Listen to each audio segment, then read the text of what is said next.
திருப்பரங்குன்றம் என்கின்ற முதல் படை வீடு இருக்கின்றதல்லவா, முருகனுடைய படை வீடு. அங்கு திருமணம் ஆகாதவர்கள், திருமணம் ஆக வேண்டும் என்று நினைக்கக்கூடியவர்கள், பெண் பிள்ளைகளை வைத்திருக்கின்றவர்கள்,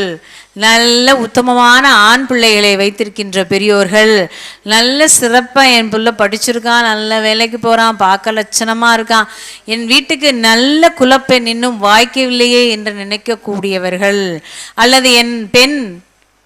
சிறப்புக்குரியவளாக இருக்கின்றால், இருப்பினும் அவளுக்கு ஏற்ற ஒரு மணாளன் கிடைக்கலையேன்னு நினைக்கிறவங்க திருப்பரங்குன்றத்திற்கு சென்று அங்கு இருக்கக்கூடிய முருகப்பெருமானை வழிபட்டு மாலை வாங்கி சாற்றிவிட்டு நெய் விளக்கு ஏற்றிவிட்டு வந்தால், இப்போ உள்ளூர்காரங்கன்னா அனுதினமும் போகலாம், நம்ம அப்படி போக முடியுமா? ஆனால் ஒரு முறை சொல்லும் பொழுதே நம்மளுடைய பிரார்த்தனையை உறுதியாக முருகனிடத்திலே சொல்லிவிட்டு அவருக்கு ஒரு